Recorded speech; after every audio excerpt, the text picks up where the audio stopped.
Good morning, everybody, and welcome to this progress update on Procurement Act 2023. My name is Gillian Askew, and I'm one of three co-founders of a micro social enterprise called Go for Growth, and I'll be your host for this session this morning. So we have got quite a few people booked on this morning, so I will just cover more introductions, agenda and housekeeping as people are joining. So a couple of things to let everybody know. We are recording the session today. So a copy of the slide deck and the recording will be sent out to all registered attendees. That will be done by the end of today. So you should have that by around 5-ish this afternoon, if not before. We've just got a half an hour, 45 minutes set aside for this morning. So we're going to try and cover 5 main areas. So I'm going to look initially at the National Procurement Policy Statement for the marketplace that are on the call. That can be a really useful tool to have a look at, a really useful piece of information. So we'll have a look at the NPPS. We'll have a look at some of the progress and uptake so far using the central digital platform, the Find a Tender service. Then I'll actually drill down a little bit more into central digital platform. We'll have a look at some of the notices on screen and we'll have a think about what's included in there. So again, if you're a provider on the call, we'll talk through what the central digital platform is, the Find a Tender service. They are the same thing. And then we'll think about support for providers. So whether you're a provider on the call or whether you're a procurement or commissioning organisation on the webinar this morning, then we'll have a look at how we can support the marketplace and what support is out there for providers. I have carved out some time for questions at the end. However, we are in Zoom, so you can use the chat functionality if you want to say hi and introduce yourself, please feel free. Or if you want to ask questions as we go through, please feel free to do so. You can use the Q&A functionality. What I will say before we get started is the topic that is Procurement Act 2023 is vast, it's huge, and it went live 24th of February this year. We are all still learning about the Procurement Act 2023.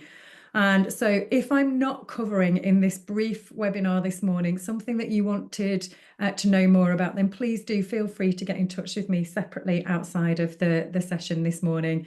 It is a fairly quick webinar today, so we won't cover necessarily everything. So if there is anything that you want to have a chat about, please do feel free to get in touch. So if we start with the National Procurement Policy Statement, effectively it went live at the same time as the regulations did on the 24th of February.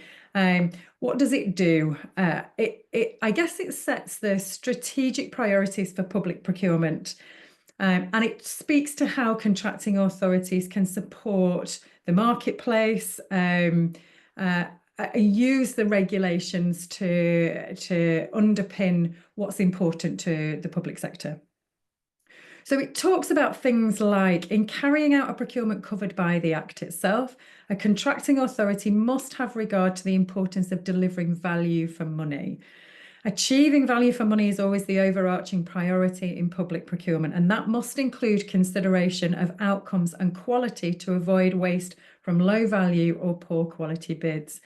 And what that means in practice is optimising the use of public funds by balancing effectiveness, efficiency and economy over the whole life cycle of the product, service or works to achieve the intended outcomes of that procurement. And that will include the wider socio-economic and environmental benefits and impacts. And you can see the 5 core aims on this slide. And it really chimes with, so if you've had a look at mission-driven government, it really chimes with some of the things that mission-driven government are all about. So we can see that we are really trying to kickstart economic growth. So there's a lot of focus on how we might do that. In mission-driven government, you can see references to sole traders, smaller organisations, etc. Making Britain a clean energy superpower. So thinking about our energy infrastructure, but also renewable energy and taking reliance away from fossil fuels. So we've got lots of information on sustainability, sustainable procurement, carbon net zero, that kind of thing. Taking Back Our Streets is in reference to policing and the safety around our communities, but also then breaking down barriers to opportunity and building a national health service that's fit for future. So across the National Procurement Policy Statement, these are our core aims, and they will all flow through the procurement intentions. What it does in the National Procurement Policy Statement, and of course this is super important to Go for Growth, because whilst there are no closed doors in Go for Growth, any organisation of any size in any sector and at any stage in your business maturity can come and ask for support, and will receive it from Go for Growth. Unsurprisingly, we're supporting lots of micro, sole trader and smaller organisations.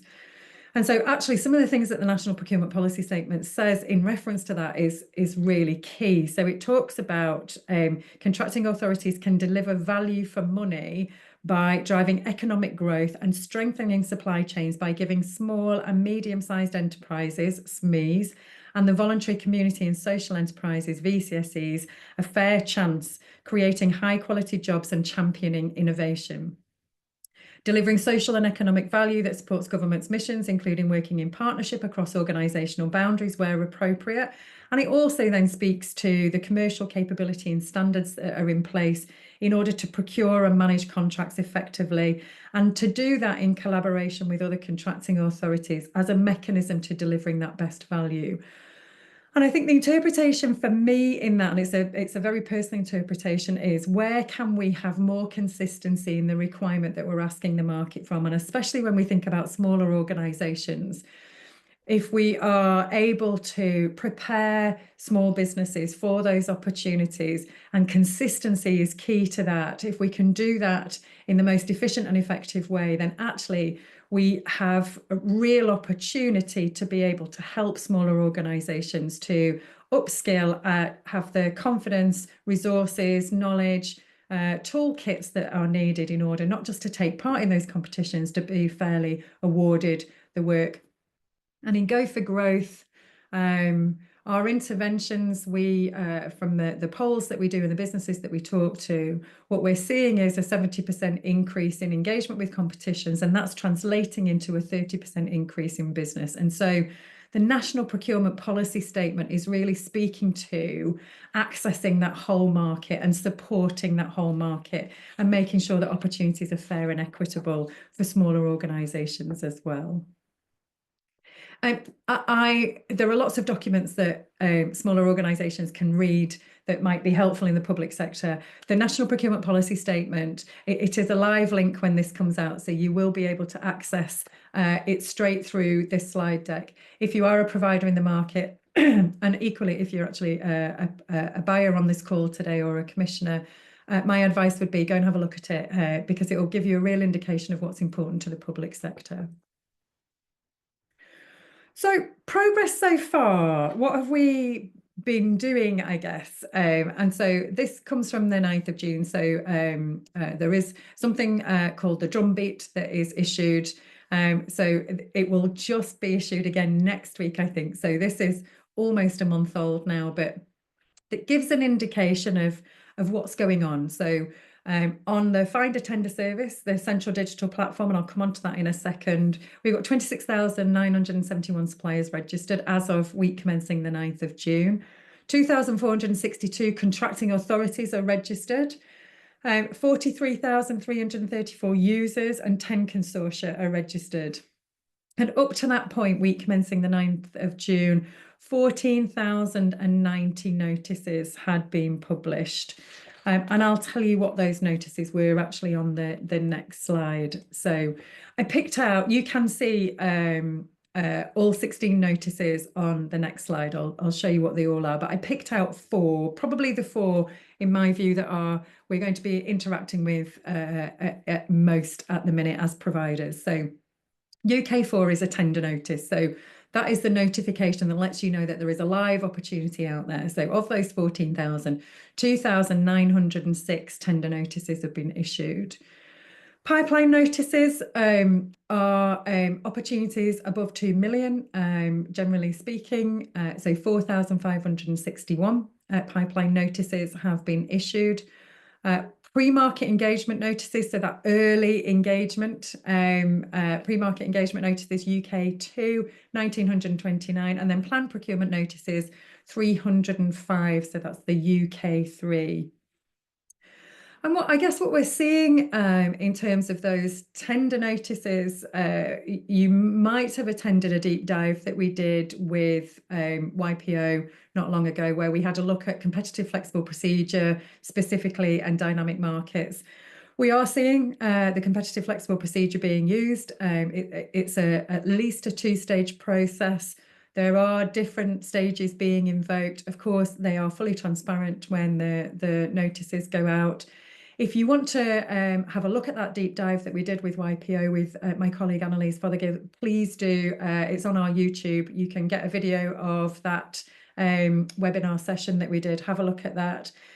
And that will give you some indication into certainly what we'd learned so far a few months into the new regulations, how competitive flexible procedures are being used. And Annalise does go into some detail on how YPO themselves are intending to use competitive flexible procedures. So please feel free to have a look at that. Dynamic markets are an interesting one, actually. So I don't think I've seen any. So there aren't many, if any, are dynamic market notices going out. But probably, and I'm surmising, but probably that's because they are only available over threshold. So not only does the whole dynamic market have to be over threshold, but any of the competitions that are run thereafter, they also have to be over threshold. So whilst they behave very similarly to the dynamic purchasing systems, the big difference is DPSs could be used under threshold, dynamic markets can't be. And I think we talked about this a little bit on the call with YPO also, but I think our understanding as it stands at the minute is, and this might have been updated, but certainly my latest understanding is that dynamic markets will go back through primary legislation, in essence, to hopefully amend it so that it can be used as a mechanism under threshold. However, if that's the case, that will take time. And I'm thinking, like, I don't know if it's years plural, but certainly I would expect it to be, in essence, in excess of a year. So if you want more detail on the kinds of procurements that are going out, please have a refer back to that webinar as well, just to get a little bit more information.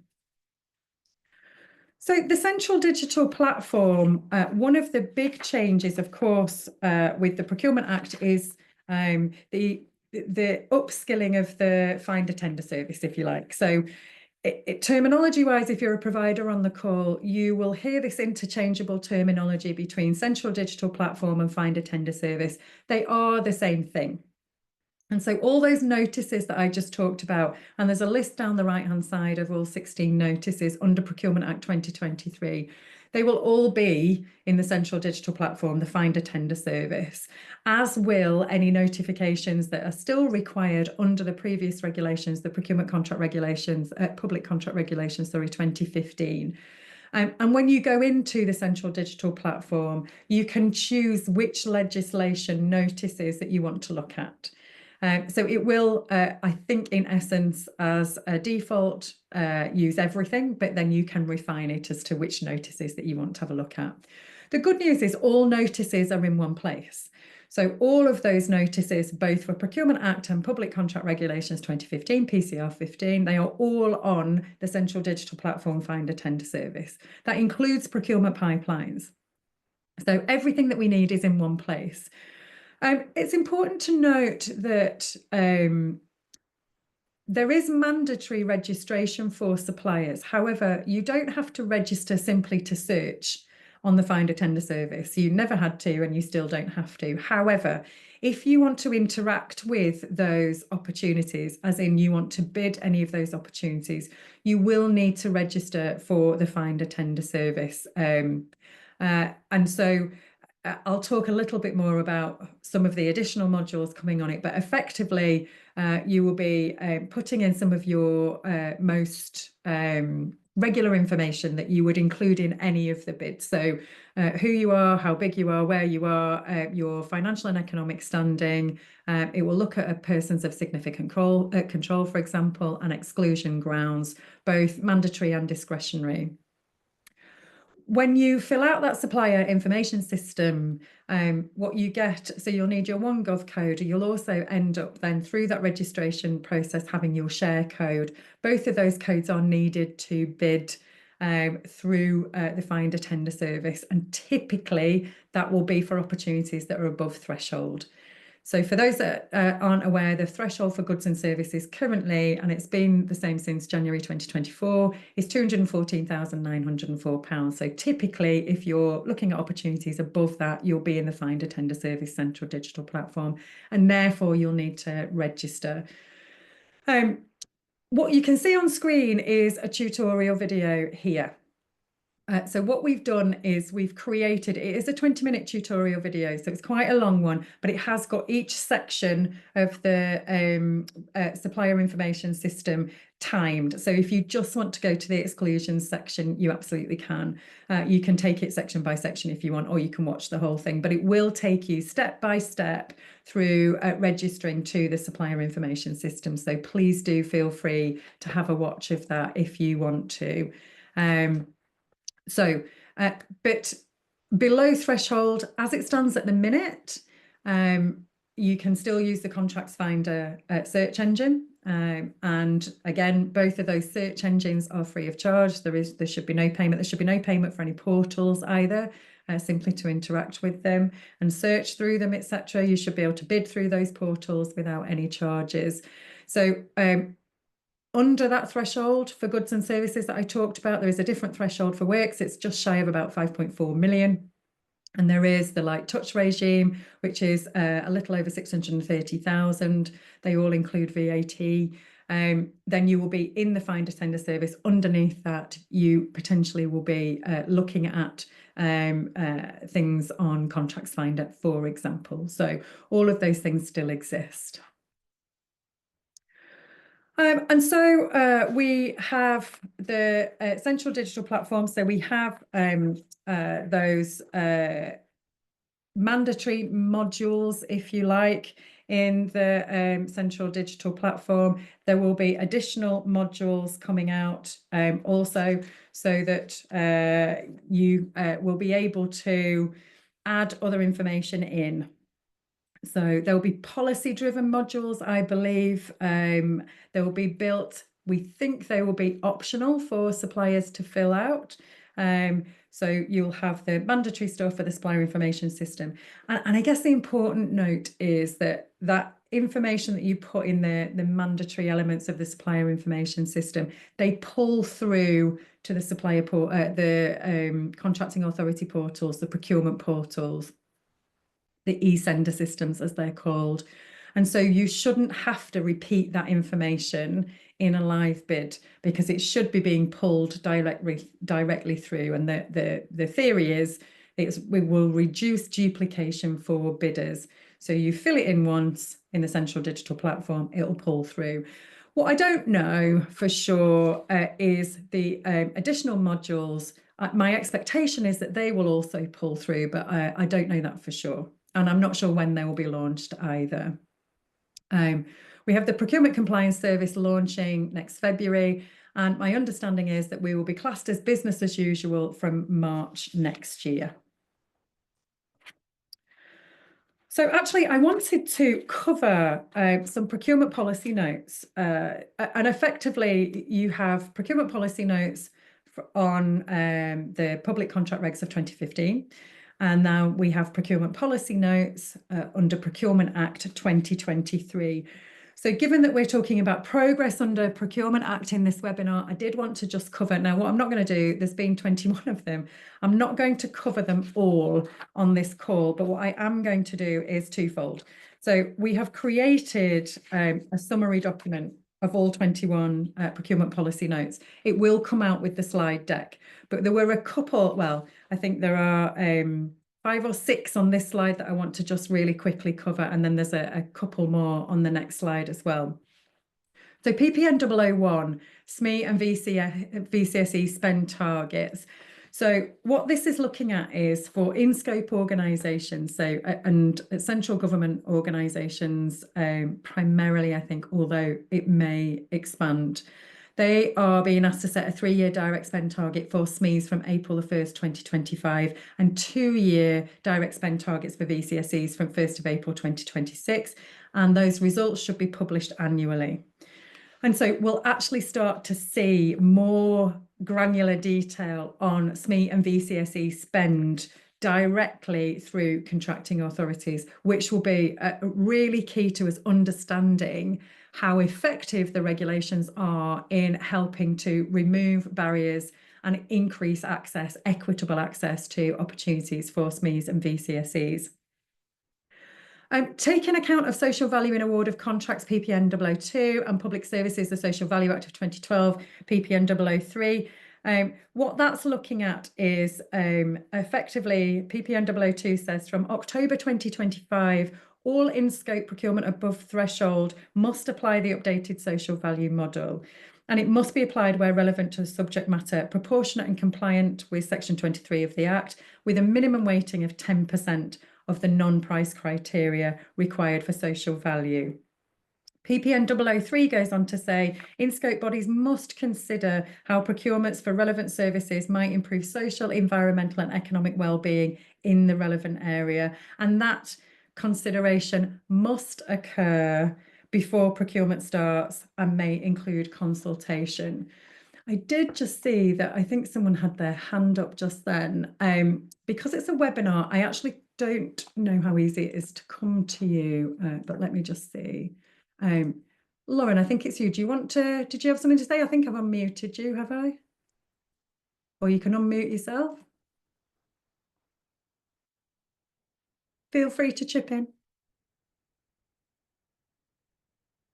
All right, well, chip in whenever you want if you've got a question. So PPN 005 on there is about reserving procurements below threshold. So what that says is that in-scope organisations may reserve below threshold procurements by a supplier location, which is limited to a single county or London borough, and B, a SME or VCSE status, but only in combination with location-based reservation. So, for example, a SME or VCSE in a local area, a borough, a county, or a London borough itself. So there is the ability to reserve a below threshold procurement specifically for SMEs and VCSEs in a particular location. PPN 009 is around tackling modern slavery in government supply chains. So in-scope organisations must identify and manage risks of modern slavery in new and existing contracts using the guidance in that particular procurement note. And then PPN 11, the commercial playbook. So it's reinforcing the use of the government commercial playbook, specifically the construction playbook and the outsourcing playbook, as standard reference material in commercial activity. Again, if you're a provider on the call, please do feel free to have a look at those playbooks. They are a matter of public domain, so you can have a look at those. And then if we have a think about some other procurement policy notes, I will have a look at Cyber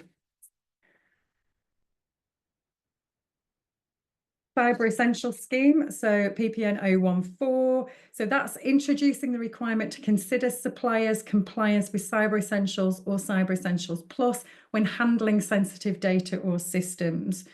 So it's encouraging in-scope organisations to consider that when security is a concern. Go for Growth is Cyber Essentials accredited. It might be worth the providers on the call, smaller providers, if you are collecting personal data or any sensitive or secure data, if you haven't already considered a Cyber Essentials scheme or even CE+, have a think about those things. And then PPN 016, the carbon reduction contract schedule. So that is looking at a standard schedule of contractual terms to support decarbonisation in public procurement.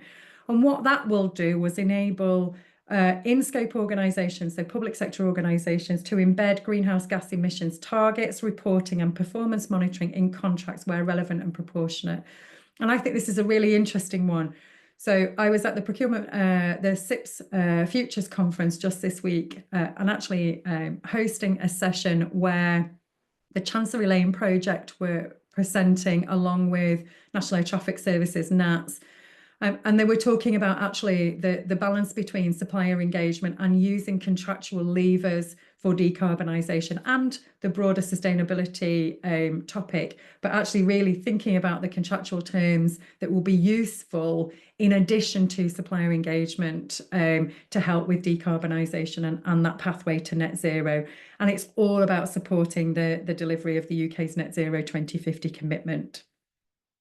And then the final one I wanted to cover on procurement policy notes was PPN 017, improving transparency of AI use in procurement. So this is advising contracting authorities to disclose and explain the use of artificial intelligence in their procurement processes.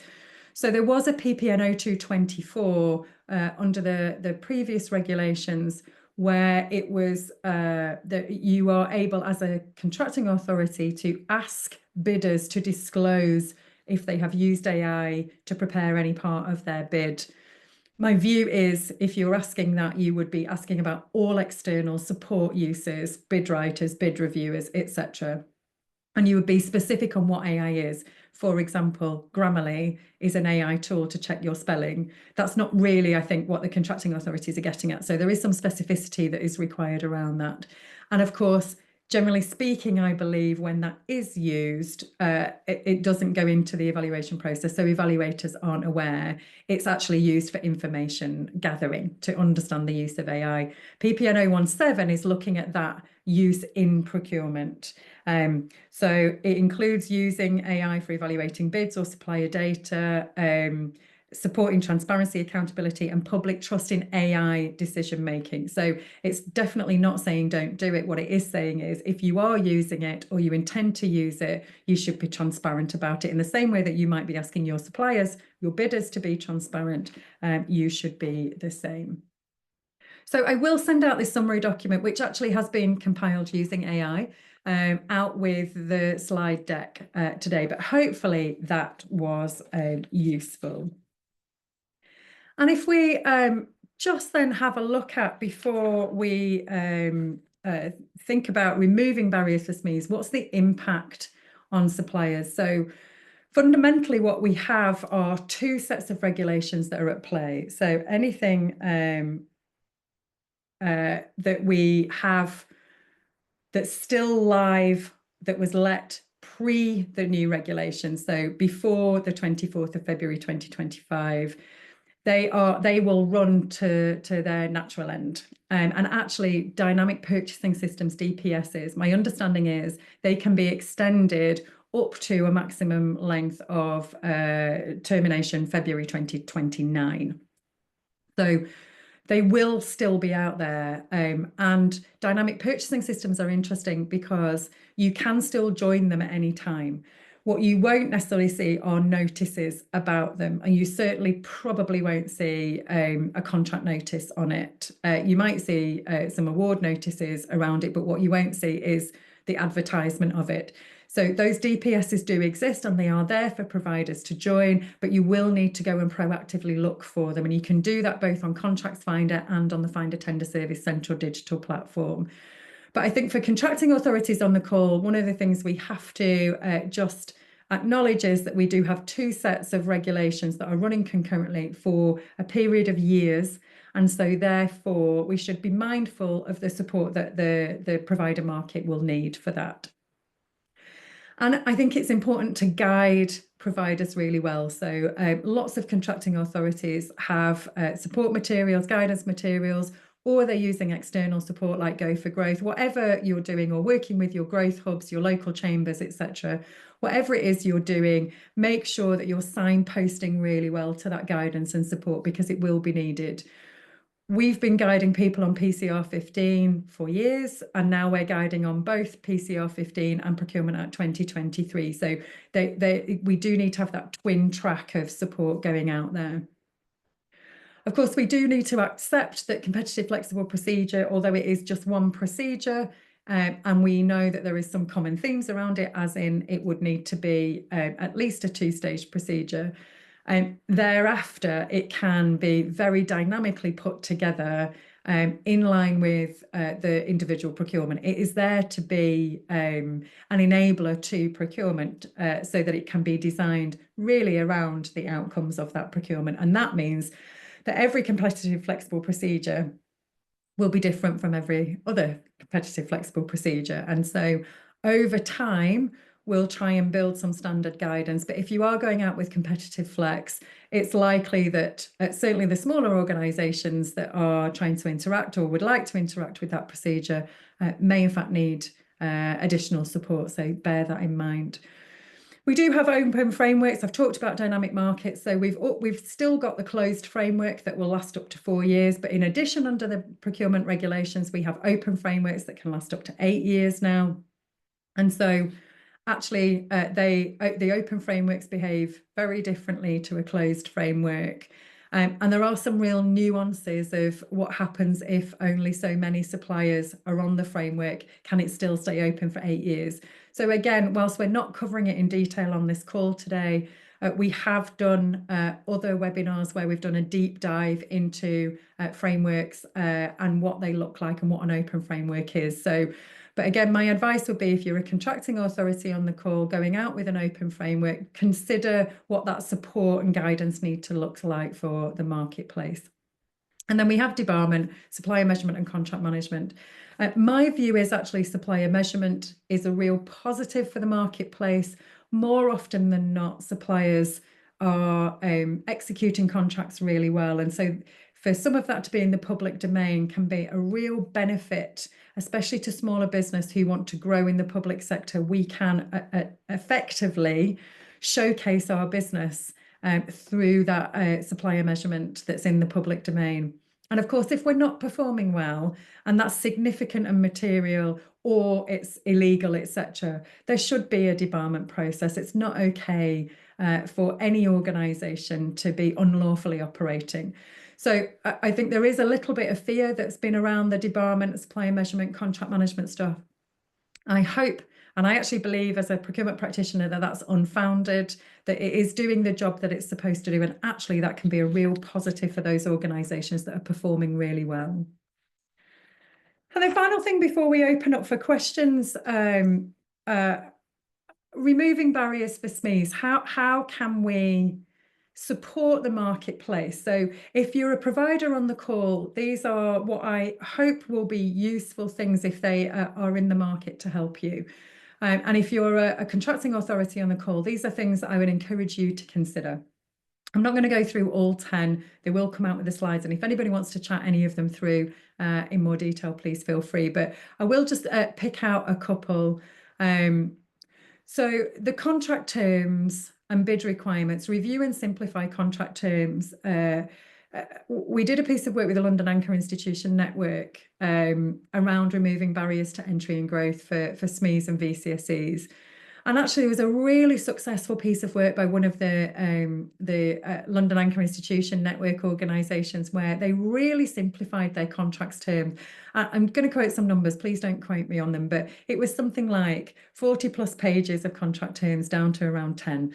It was a genuinely pivotal moment in terms of simplification, and it really helped the marketplace to understand what they're signing up to.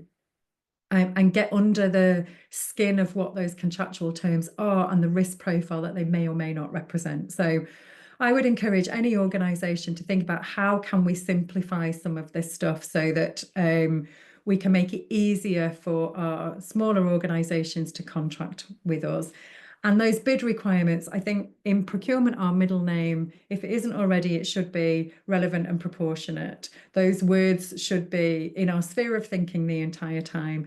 Is what we're asking for, and the way that we've put our bid documents together, are they relevant to the outcomes, and are they proportionate to the market, the outcomes, the risk, the value, etc. You know, if we are asking 50 questions for a £20,000 contract, that might feel disproportionate. So are we simplified as much as possible? Are we relevant? Are we proportionate? And it's not just for you directly with the marketplace, but also those tier one suppliers where you've got principal contractors and subcontractors. How do we flow your requirements as a contracting authority, that support that is needed, into local marketplaces through those principal contractors, those tier one relationships? The expectation is set by the contracting authority at the top of the family tree. How do we make sure that we do that? How do we use those reservations really well? How do we use lotting structures really well so that we can really support the marketplace and open those opportunities up? And the final thing I would say is we did, again with YPO, we did an iGov survey, and I believe the number was 30% of organisations. We polled 150 buyers. 30% of those respondents said to us, we actually don't know what our spend is with SMEs. And so if a lot of the rhetoric, at least the narrative, the undertones of the Procurement Act is about encouraging smaller organisations and opening access up to smaller organisations and voluntary sector organisations, we need to know what today looks like if we are going to be able to understand our impact on those things over time in the future. So if you haven't yet baselined your spend with smaller organisations and VCSEs, I would do so. And the other thing that we would always encourage in Go for Growth is don't stop at that SME level. Break it down as much as possible. Medium enterprise, small enterprise, micro, sole trader, etc. If you think about the SME, the upper echelon of that definition is a 50 million turnover business with 249 employees. That's quite a size of business versus a small organisation turning over in the hundreds of thousands with 0 to 9 employees being micro, and then understanding your spend at each of those breakdown of levels. And also, if you're operating frameworks or using frameworks, if you're letting them out into the market, recording how many SMEs are on the framework is one thing, but also thinking about how many of those smaller organisations on that framework are actually getting spend flowed through to them. You know, frameworks are a great mechanism. I really encourage smaller organisations to look at dynamic purchasing systems and frameworks. However, getting on them in and of themselves is not a guarantee of work. So I think from a spend analytics perspective, understanding where that spend is and what it looks like at the different levels of SME can be a really powerful baselining exercise, and will really tell you about what your organisation is doing, and it'll be super helpful to the marketplace as well. So that was it for me. We do have 5 minutes left, so I'm just going to put the last slide up, which is our contact details. If you do want to get in touch, please feel free to do so. You can get in touch with us through all of the ways on the screen. You can have a look at our events coming up. You can book straight into our calendar, and you can have a look at our social media pages as well. We also have our public sector supply ready accreditation, which is free to access and comes with 12 hours of continued professional development. It will act as a bit of a gap analysis on those tools that you need in your toolkit to take part in most general public sector competitions. And if you'd like more information on the Procurement Act, we have put together a short course. You can click through. Again, it's free of charge. You can request a certificate of completion at the end of it, and that can also go towards your CPD, and that will just hopefully help refresh your knowledge. So I'll open up for questions. I'll stop sharing my screen and see if we have got any questions. Are there any examples of how debarment process has been used to highlight good or bad contract management? Great question. My understanding is, as it stands at the minute, the Grenfell issues that came out of Grenfell are currently going through debarment investigation. You can have a look in the public domain. Actually, there's a lot of information that will be far more accurate than I could possibly give you. But I think the quick answer is yes, there are some examples of how that might be used. It is being used after the fact. Obviously, Grenfell was some time ago now, but highlighting, using the debarment investigation to have a look at, those suppliers that are involved in Grenfell. Outside of that, I'm not sure that I am aware of any examples, to be completely honest. Examples of good contract management, I don't know of any just yet, but my hope is that over time, as these things become more and more in the public domain, actually we will be able to showcase those good examples way more than we showcase those more challenging examples. Both have a place, and hopefully we'll be able to utilise those good contract management examples as well. Thank you for that question. Any other questions from anybody? No worries. Hopefully that answered as much as I'm able to at this point anyway, but it'd be interesting to keep an eye on that debarment process to see how it goes. Just while people are having a quick think, if you do want to put anything in chat, that's absolutely fine. If there are no further questions, as we always say in Go for Growth, we're here for the marathon, not the sprint. So you can get in touch with Go for Growth whenever you want, however you want, about any topic to do with your growth. We support grant funding applications, we support tenders and bids, we support all of the procurement mechanisms in the public sector, and there are no closed doors in Go for Growth. So if you do want some help, please do come and give us a shout.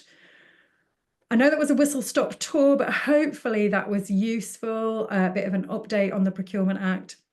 The video and the slides and the procurement policy note summary will come out later today, and please do get in touch if we can be of any further help to you.